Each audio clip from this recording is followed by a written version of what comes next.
기도 드리시겠습니다. 세상을 이겨낼 지혜를 주시는 주님, 예배가 바로 우리의 지혜입니다. 말씀이 우리의 승리입니다. 기도가 우리의 삶입니다. 우리는 예배자입니다. 우리는 그리스도인입니다. 우리는 예수님을 사랑합니다. 십자가 위에서도 그렇게 아프시면서도 오직 우리만 바라보아 주신 우리 주님 예수 그리스도의 이름으로 기도합니다. 아멘. 자, 오늘은 시험마저도 기쁨입니다 라는 말씀으로 주님의 은혜를 함께 나누도록 하시겠습니다. 여러분, 고대 그리스에 제욱시스라고 하는 천재 화가가 살았습니다. 그 화가는 그림을 어찌나 잘 그리는지, 그 화가가 새를 그렸다고 하면 사람들이 진짜 새인 줄 알았고, 꽃병을 그리면 또 사람들이 진짜 꽃병 같다고 칭찬을 했던 것입니다. 근데 그 화가의 주특기는, 그 화가가 제일 잘 그리는 건 바로 포도였습니다. 이름을 발음하기도 어렵고 하니까 앞으로는 이 화가를 포도화가라고 부르겠습니다. 근데 이 천재 포도화가한테 라이벌이 한 명 등장하게 됩니다. 바로 파라시오스라고 하는 화가인데, 이 사람도 그림 정말 잘 그린다는 겁니다. 사람들의 칭찬과 칭송이 막 자자했습니다. 그 화가의 주특기는, 그 화가는 꽃 그림을 진짜로 잘 그리는 화가였습니다. 하지만 하늘 아래 두 개의 태양은 뜰 수가 없는 법입니다. 두 화가는 만나서 대결을 펼치기로 합니다. 마치 초절정 무림 고수들이 만나서 천하제일의 자리를 두고 다투는 것처럼 두 화가도 만나서 누가 최고의 화가인지를 한번 가려보기로 했습니다. 그 대결은 이런 방식으로 진행하기로 결정했습니다. 일단은 각자 자기가 제일 자신 있는 그림을 하나씩 그려옵니다. 그런 다음에 커튼으로, 천 같은 걸로 그 그림을 가려 놓습니다. 그러다가 수많은 관중이 모여들게 되면 그때 차례대로 커튼을 열어서 그림을 공개하는 것입니다. 그때 사람들의 호응, 평가, 반응을 통해서 최고의 화가를 한번 가려보기로 결정했습니다. 그리고 드디어 대결 당일이 되었고 수많은 관객들이 몰려들었습니다. 먼저 포도화가가 커튼을 열어서 자신의 그림을 공개했습니다. 역시나 포도 그림이었습니다. 근데 포도 그림을 얼마나 잘 그려왔냐면 사람들이 박수를 치고 막 환호성을 질렀습니다. 진짜 포도 같다, 정말 잘 그린 포도 그림이다, 그러고 있는데 갑자기 하늘을 날아다니던 새들이 내려와서 그 포도를 막 쪼아대는 겁니다. 그림인데도 너무 잘 그려서 새들마저도 저 포도는 진짜 포도구나 라고 착각을 했던 것입니다. 이러한 사람들의 반응과 새들의 반응을 보고 포도화가는 의기양양해졌습니다. 그래서 꽃 그림을 잘 그리는 화가한테, 이보시게, 빨리 자네도 커튼을 열어서 자네 그림을 공개하시게나, 자네 그림 수준이 어느 정도 되는지 빨리 커튼을 열어보란 말이야. 그 말을 듣고 그 자리에 모인 모든 사람들은 막 두근두근했습니다. 저 화가는 도대체 어떤 그림을 그려왔을까? 웬만한 그림으로는 저 포도 그림을 이길 수가 없을 텐데. 아니지. 저 사람도 꽃 그림을 최고로 그린다고 했으니까 저 사람이 그려온 꽃 그림에도 나비랑 벌떼가 몰려들어서 앉을 수도 있는 거 아닌가? 어떤 그림인지 궁금하다. 빨리 커튼을 열어봤으면 좋겠다. 그 순간 꽃 그림을 잘 그리는 화가는 씩 웃으면서 말했습니다. 이보시게, 자네가 열어보라고 했던 이 커튼이야말로 내가 그려온 그림일세. 자네는 내가 그려온 커튼 그림을 보고 진짜 커튼으로 착각했나 보구만. 이 말을 듣고 포도화가는 깜짝 놀랐습니다. 그리고 깔끔하게 패배를 시인했습니다. 내가 졌네. 내가 졌어. 나는 겨우 새들의 눈을 속인 화가이지만 자네는 그 새들의 눈을 속인 화가의 눈을 속였으니 자네야말로 세계 최고의 화가일세 라면서 대결이 종료되었습니다. 근데 여러분, 이 정도 되면 둘 다 최고의 화가 아니겠습니까? 이 정도 경지에 오르기까지 그 두 화가는 얼마나 많은 훈련을 하고 노력을 하고 연습을 했겠습니까? 좀 더 자자, 좀 더 졸자, 이런 나태함 이겨내고 세상과 사람들의 유혹과 시련 다 끊어내고 오로지 훈련과 연습에만 매달렸기 때문에 최고의 화가가 될 수 있었던 것입니다. 그리고 우리 그리스도인들도 정말 열심히 훈련하고 연습하고 노력해야 하는 것입니다. 이 세상의 유혹과 시련과 고난을 승리하기 위해서 우리도 열심히 최선을 다해 노력하고 훈련해야 하는 것입니다. 그리고 우리의 그러한 노력과 훈련과 연습은 바로 인내와 지혜와 기도라고 오늘 본문은 말씀하고 있습니다. 여러분들이 시험 가운데에서도 기뻐할 수 있는 건, 여러분들이 고난 가운데에서도 승리할 수 있는 건 바로 온 세상 최고의 화가이신 예수님이 직접 여러분들의 삶 한가운데에 십자가를 그려 주셨기 때문입니다. 온 우주 최고의 조각가이자 최고의 예술가이신 예수님께서 직접 여러분들의 영혼 안에 부활 생명을 새겨 주셨던 것입니다. 그래서 오늘 본문 말씀을 통해서 이 세상과 시험과 고난 와중에도 오직 인내와 지혜와 기도로서 승리하는 우리 모두가 되기를 소망해 봅니다. 죽음마저도 승리하신 예수님께서 친히 이 세상의 모든 절망과 아픔을 승리할 수 있는 지혜와 믿음을 풍성하게 부어주신 여러분들을 주님의 이름으로 축복합니다.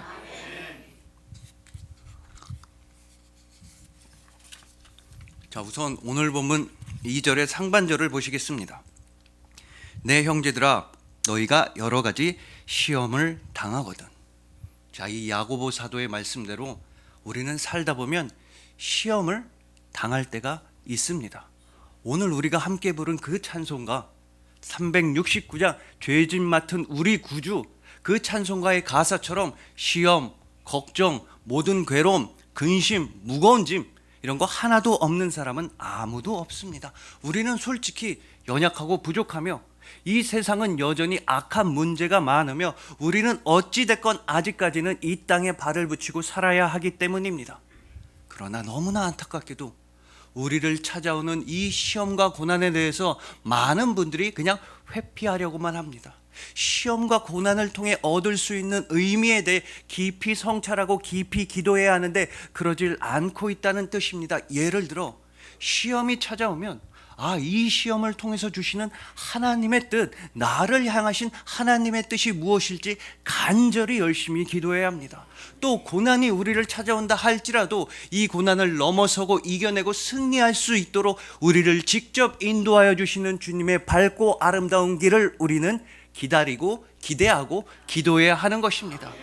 하지만 안타깝게도 많은 분들이 그냥 단장에 돈이나 빨리 주세요, 나 얼른 출세시켜 주세요, 나 좀 잘 나가게 해주세요, 이렇게 잘못 구하고 있습니다.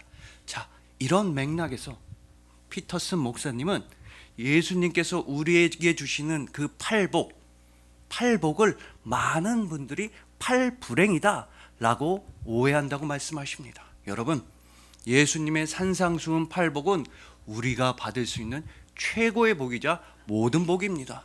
천국을 받게 되고 위로를 받게 되고 땅을 기업으로 받게 되고 배부르게 되고 하나님의 자녀라 일컬음을 받게 되고 하느님을 볼 수 있게 되는 등등, 예수님의 산상수훈 팔복은 우리의 최고의 모든 복인 것입니다. 그러나 많은 분들은 이 팔복 중에서 복만 너무나 좋아하고 복을 받게 되는 필수적인 조건은 너무나 싫어한다는 것입니다. 예를 들어서 심령이 가난한 사람이 천국을 받게 되는데 심령이 가난한 건 무조건 싫어합니다. 또한 애통하는 자라야 위로를 받게 되는데 애통할 일이 생기면 감사하지 아니하고 오히려 불평과 불만만 늘어간다는 것입니다. 그래서 많은 분들이 예수님의 이 팔복을 팔불행이라고 착각한다는 것입니다. 이건 지금 당장의 시험과 고난이 다 지나간 후에 주님께서 우리에게 직접 주시는 복과 은혜와 기쁨에 집중하지 아니하고 지금 당장 내가 힘드니까 나를 덮쳐오는 세상과 현실에만 매몰되어 살아가고 있는 것입니다. 여러분, 김원태 목사님은 본인의 책에서 이런 간증을 하셨습니다. 이 목사님은 오로지 신학을 열심히 공부하겠다는 일념 하나로 모든 가족들을 다 데리고 미국 유학을 가셨습니다. 근데 그때가 언제냐면 1997년 12월이었습니다. 97년도 12월, 이때가 언제인지 기억하시는 분 많으실 겁니다. 바로 IMF 때입니다. 모든 사람들이 힘들고 어렵고 환율은 막 1달러에 2,000원 가까이 치솟아 오르던 힘든 시기였습니다. 그래서 목사님 주변의 모든 사람들은 목사님을 말렸습니다. 지금은 아니다.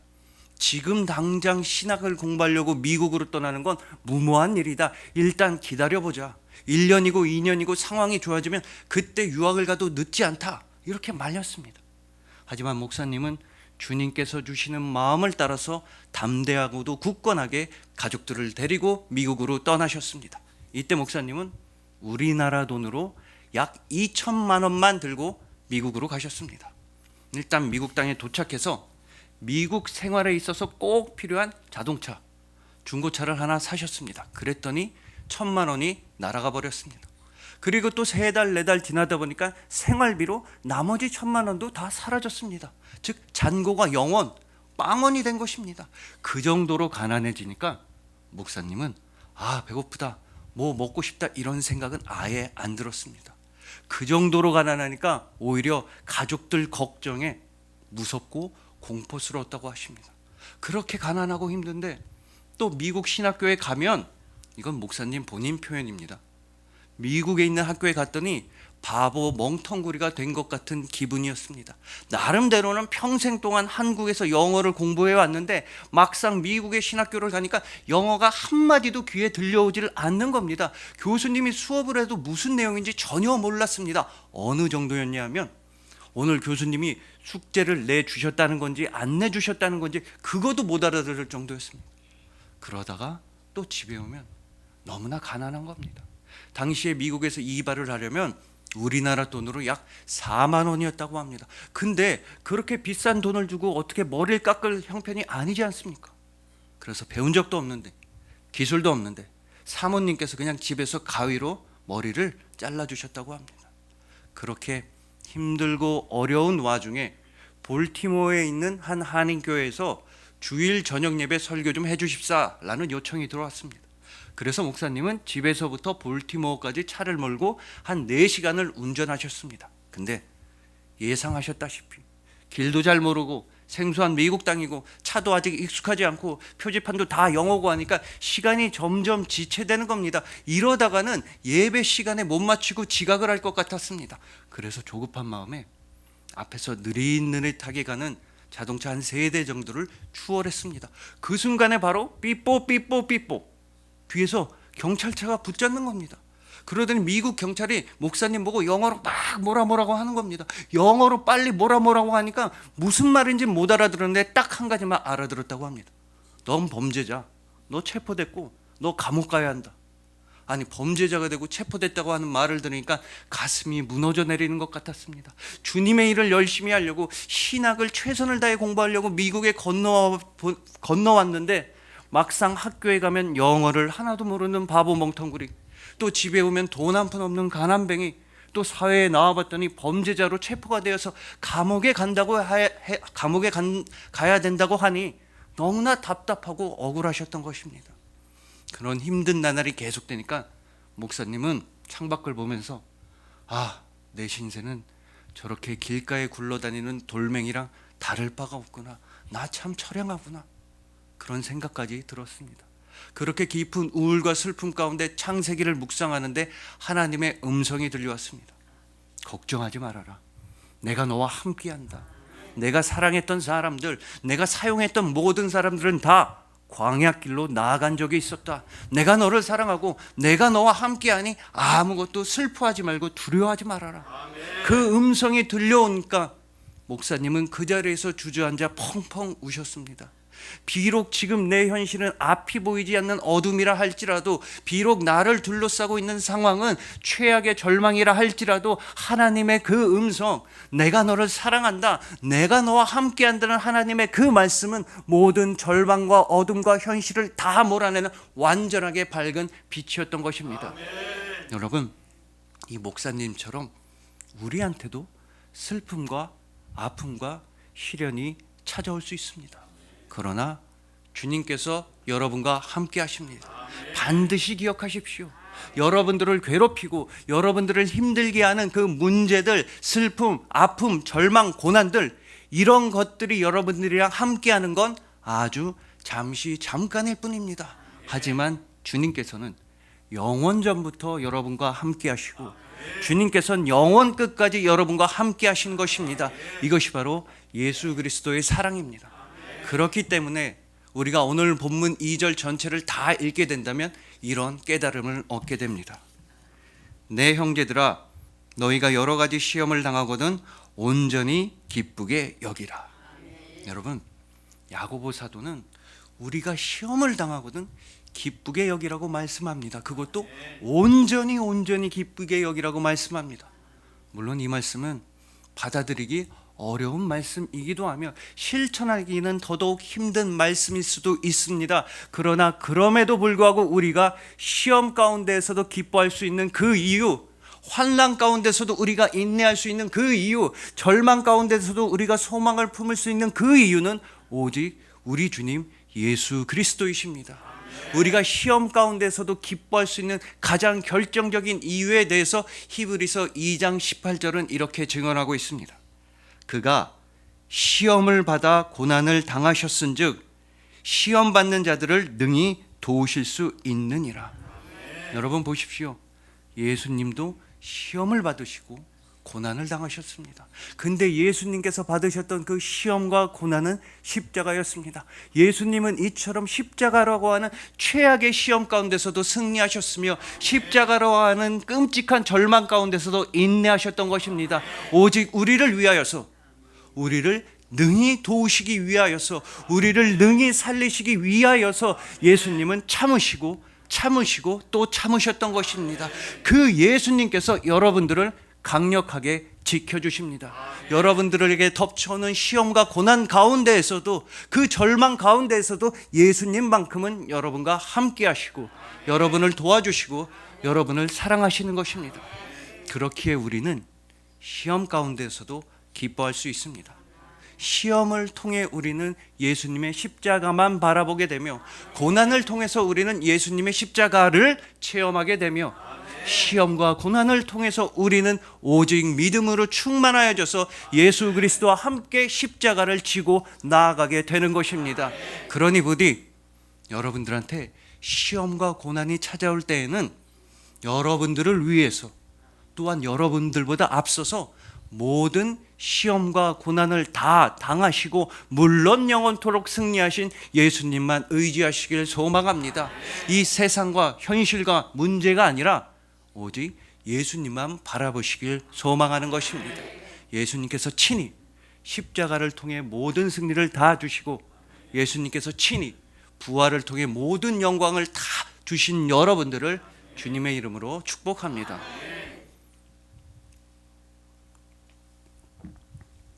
자, 다음으로 오늘 본문 5절을 보시겠습니다.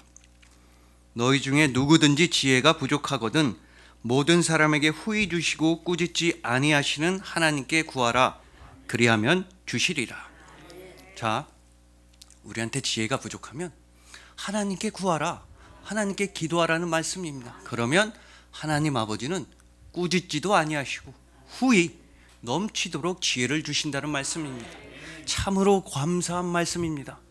근데 그렇다고 해서 거룩하신 하나님께서 거룩한 성도들에게 주시는 그 거룩한 하늘의 지혜가 무슨 어디 땅 사면 땅값 많이 오른다 이런 세속적인 지혜겠습니까? 아니면 어느 주식 사면 대박이 난다더라 이런 지혜일 리가 없지 않습니까? 물론 우리는 다 가난하고 돈이 부족하고 돈이 참 많이 필요합니다. 가난한 우리도 어떤 때에는 화려한 백화점에 들어가서 우리도 어쩌다가 한 번은 당당하게 누워있는 옷 말고 서있는 옷을 사고 싶을 때가 있습니다. 여러분, 이 서있는 옷은 마네킹이 입고 있는 화려하고 비싼 옷들입니다. 아니면 적어도 옷걸이라도 걸려서 세로로 예쁘게 진연된 옷들이 서있는 옷들입니다. 그러나 여러분, 우리가 자주 사는 누워있는 옷들은 어디에 주로 있습니까?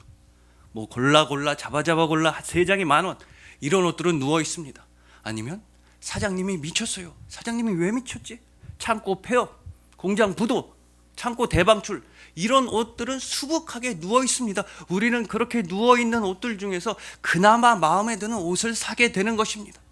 물론 우리도 때로는 당당하게 서 있는 옷을 사고 싶기도 하지만 그렇다 하더라도 오늘 본문 5절에서 하나님께서 직접 주시는 지혜에 대해 이영길 목사님은 다음과 같이 말씀하셨습니다. 우리가 오늘 본문 5절에서 정말 주목해야 하고 정말 집중해서 봐야 하는 표현이 있다는 말씀입니다. 그 표현은 바로 너희 중에 누구든지 지혜가 부족하거든. 너희 중에 누구든지 지혜가 부족하거든. 이 말씀이 왜 중요하냐면 이 말씀은 바로 야고보 사도가 당시 성도님들을 따끔하게 혼내고 깨우쳐 주기 위한 말씀이었다는 것입니다. 자, 성경 헬라어 원문을 연구해 보면 오늘 본문 5절 너희 중에 누구든지 지혜가 부족하거든, 이 표현과 똑같은 헬라어 표현과 헬라어 문법이 성경에서 사용된 적이 있다는 것입니다. 그건 바로 마태복음 4장 3절과 6절입니다. 이때가 언제냐면 광야에서 마귀가 예수님을 시험할 때였습니다. 마귀는 예수님을 시험하면서 이렇게 말했습니다. 네가 만일 하나님의 아들이거든. 마귀는 분명히 예수님한테 네가 진짜로 하나님의 아들이거든 이런 말을 했던 것입니다. 근데 여러분 한번 생각해 보십시오. 이 마귀가 예수님께서 하나님의 아들이란 걸 몰랐겠습니까? 당연히 알고 있었습니다. 모를래야 모를 수가 없었습니다. 마귀는 확실하게 예수님이 하나님의 아들이라는 걸 알고 있었으면서도 예수님한테 만일 네가 진짜 하나님의 아들이거든 이런 말을 했던 것입니다. 그리고 그때 사용된 헬라어 문법과 헬라어 표현을 동일하게 사용해서 야고보 사도는 당시 성도들한테 편지했다라는 것입니다. 그렇다면 이건 무슨 의미이겠습니까? 이건 바로 당시에는 지혜가 부족하면서도 지혜가 부족하다는 걸 잘 알고 있으면서도 하나님께 구하지 않는 성도들이 많았다라는 뜻입니다. 그러니까 야고보 사도는 그냥 유순하게 부드럽게 아니면 아무것도 모르는 상태로 그래 너희가 지혜가 부족하구나, 지혜가 부족하면 하나님께 기도해봐라 이렇게 말한 것이 아니라는 뜻입니다. 오히려 정반대로 야고보 사도는 너희는 도대체 너희는 왜 지혜가 부족한 걸 잘 알면서도 하나님께 구하지 않고 있느냐라면서 안타까운 마음으로 절규하면서 편지를 썼던 것입니다. 여러분 우리에게는 정말로 참된 지혜가 필요합니다. 이 세상의 시험과 고난을 다 승리하기 위해선 우리에게 진짜 지혜, 하늘의 지혜가 필요한 것입니다. 그러나 그렇지만 우리가 지혜에 대해서 잘못 알고 있는 게 하나 있다고 미국 컬럼비아 대학교 리사 손 교수님은 말씀하십니다. 자, 우리나라 대한민국 사람들은 이른바 완벽 가면, 천재 가면, 완벽한 척하는 가면을 많이 쓰고 살고 있다는 것입니다. 왜냐하면 우리는 우리가 열심히 노력하고 열심히 공부한 걸 들키기를 너무나 싫어한다는 것입니다. 여러분 학창 시절을 한번 떠올려 보십시오. 시험 기간이 됐을 때 주변 친구 중에 나 어제 공부 진짜 많이 했어, 나 밤새도록 공부하고 밤새도록 노력하고 왔어 이렇게 말하는 친구들은 거의 없습니다. 대부분의 아이들은 나 공부 하나도 안 했어, 나 어제 잠들었어, 나 어제 TV 봤어, 나 어제 그냥 놀았어 이렇게 엄살을 부리는 친구들이 대부분입니다. 왜냐? 우리는 내가 열심히 노력하고 내가 열심히 공부한 걸 들키게 되면 다른 사람들이 나를 저 사람은 타고난 게 별로 없구나, 저 사람은 재능이 없는 사람이구나, 저 사람은 천재가 아니구나 이런 걸 들키게 되는 걸 너무나 두려워한다는 것입니다. 여러분 토끼와 거북이의 이야기는 다들 아실 겁니다. 누가 이겼습니까? 거북이가 이겼습니다. 원래 거북이는 느렸는데도 쉬지 않고 노력하고 꾸준하게 달려가서 그 빨랐던 토끼를 거북이가 이긴 것입니다. 그런데도 대한민국의 대부분의 부모들은 내 아이만큼은 토끼가 되길 원합니다. 토끼가 졌는데도, 분명히 토끼가 졌는데도 내 아이는 토끼였으면 합니다. 왜냐하면 내 아이만큼은 타고난 게 많았으면, 재능이 아주 많았으면, 천재였으면 내 아이만큼은 그렇게 바라기 때문이라는 것입니다. 그러나 진짜 지혜는 그런 것이 아닙니다. 진정한 하늘의 지혜에 대해서 알려면 우리는 다시 한번 오늘 본문 5절 말씀을 봐야 합니다. 너희 중에 누구든지 지혜가 부족하거든 모든 사람에게 후히 주시고 꾸짖지 아니하시는 하나님께 구하라, 그리하면 주시리라.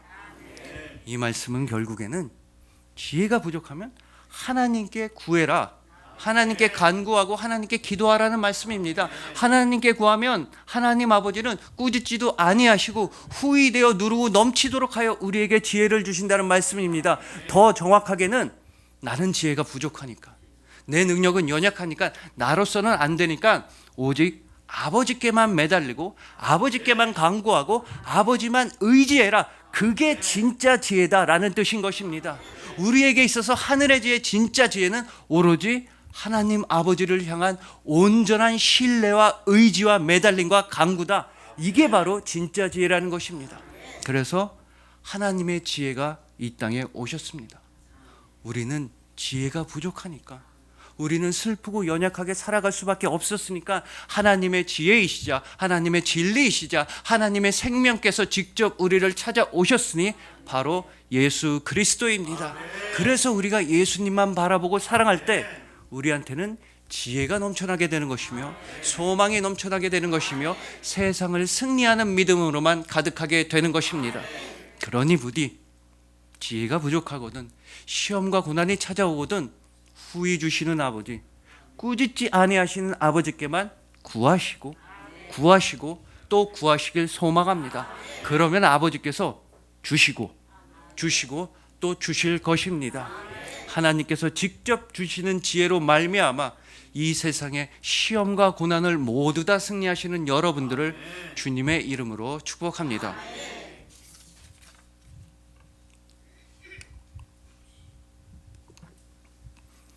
자, 이제 마지막으로 우리에게 닥쳐오는 모든 시험과 고난을 상대해서 우리가 승리할 수 있는 가장 강력한 무기인 기도에 대해 살펴보시겠습니다.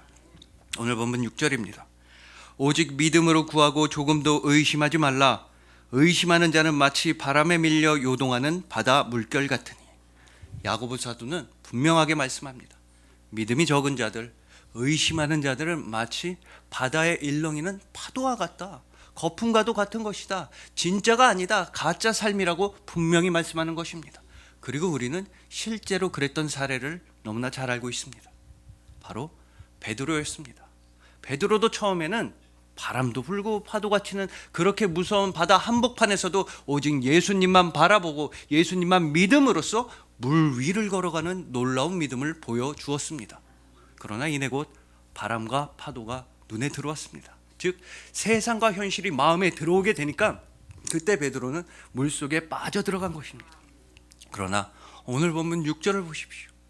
절대로 의심하지 말라고 말씀합니다.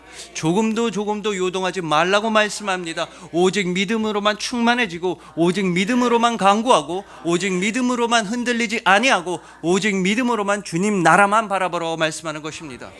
여러분, 이런 말이 있습니다. 모든 위대한 예술가는 평생 동안 단 한 가지의 이야기만 한다.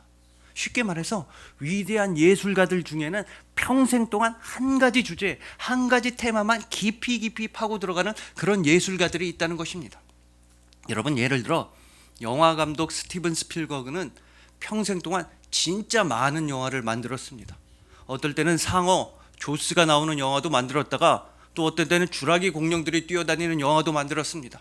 그러다가 쉰들러 리스트 같은 감동적인 영화도 만들었다가 또 어떤 때는 인디아나 존스 같은 재밌는 영화도 만들었다가 E.T.가 막 날아다니는 영화도 만들었던 것입니다. 그런데 여러분들이 자세히 한번 보시면 그 모든 영화들은 다 가족 영화였습니다. 스티븐 스필버그는 그렇게 수많은 영화를 만들어 왔는데 그 모든 영화들의 주제는 가족이었습니다. 스티븐 스필버그는 평생 동안 가족에 관한 이야기만 해온 감독입니다. 마찬가지로 위대한 작가 C.S. 루이스는 평생 동안 신앙에 관한 작품만 썼습니다. 또 인상주의의 창시자 화가 모네는 평생 동안 빛에 따라 변화하는 사물과 풍경만 그려왔던 것입니다. 그렇다면 우리 그리스도인들이 평생 동안 해야 할 단 한 가지 이야기는 무엇입니까? 우리 그리스도인들의 평생 동안 우리 인생의 주제, 인생의 테마는 무엇입니까? 오직 주님을 향한 온전한 믿음입니다. 그렇기 때문에 우리의 입술에서 터져 나와야 하고 우리의 영혼에서 터져 나와야만 하는 유일한 언어는 바로, 즉 우리가 사용해야만 하고 우리가 사용할 수밖에 없는 우리의 단 한 가지 언어는 바로 기도인 것입니다. 이것이 기도의 본질입니다. 주님을 향하고 주님 나라를 위하는 기도의 핵심은 이것입니다. 여러분, 기도는 굉장히 어려운 게 아니라 굉장히 쉬운 것입니다. 왜냐하면 이 기도는 나의 힘만 다 빼면 되는 것입니다. 내가 붙잡고 있는 것만 다 놓아버리면 되는 것입니다. 주님, 제가 안 되겠습니다. 주님, 저는 못할 것 같습니다. 주님, 천부여 의지 없어서, 하늘 아버지여 의지 없어서 두 손 다 들고 두 발 다 들고 주님 앞에 나왔습니다. 저는 주님만 신뢰하고 믿습니다. 이렇게 내 힘을 다 빼기만 하면 그게 바로 기도인 것입니다. 그러면 주님께서 반드시 여러분을 도와주십니다. 예수님께서는 우리를 위해 우리보다 앞서서 모든 힘을 다 빼신 분입니다. 예수님은 당신의 영광도 버리셨고 건강도 버리셨고 명예도 버리셨고 심지어 목숨까지 다 내어주셨던 것입니다. 그 십자가 위에 예수님만 바라보고 기도할 때 우리 삶은 진짜가 됩니다. 우리를 위해 모든 것을 다 내어주신 예수님만 바라보고 기도할 때 우리 삶은 진짜가 되며 거룩하게 되며 아름답게 되며 오늘 본문에 따르자면 그때 우리 삶은 지혜롭게 되는 것입니다. 오직 예수 그리스도의 은혜가 여러분들로 하여금 모든 것을 다 사랑하게 합니다. 오직 예수 그리스도의 말씀이 여러분들로 하여금 거룩하고 아름답고 지혜롭게 살아가게 합니다. 예수님은 영원토록 여러분을 사랑하십니다. 그리하여 시험과 고난이 닥쳐온다 할지라도 오직 인내와 지혜와 기도로서 온전히 승리하시는 여러분들, 주님께서 직접 주시는 지혜로 말미암아 주님을 사랑하고 이웃을 사랑하는 지혜로우신 여러분들, 예수님께서 진짜로 사랑하시는 여러분들을 진심으로 사랑하고 축복합니다. 기도드리시겠습니다. 세상을 이겨낼 지혜를 주시는 주님, 시험이 찾아온다 할지라도 고난이 찾아온다 할지라도 우리는 그저 주님만 바라봅니다. 우리를 위해 십자가의 시험과 고난을 견디신 예수님만 사랑합니다. 우리는요, 예수님 없으면 안 됩니다. 하나님 아버지의 지혜이시자 진리이시자 생명이신 예수님이 우리와 함께 하시니 우리는 아무 부족함 없습니다. 예수님 한 분만으로 충분하며 예수님 한 분만으로 지혜로우며 예수님 한 분만으로 승리합니다. 감사합니다. 우리의 모든 힘을 다 빼고 우리의 모든 자아를 다 벗어버리는 참된 기도를 통해 주님과 함께 하겠습니다. 모든 영광과 존귀와 심지어 생명까지 내어주신 예수 그리스도를 깊이 생각하겠습니다. 오직 예수님만 사랑하는 것, 그것이 우리의 최고의 지혜입니다. 십자가 위에서도 그렇게 아프시면서도 오직 우리만 바라보아 주신 우리 주님 예수 그리스도의 이름으로 기도합니다. 아멘.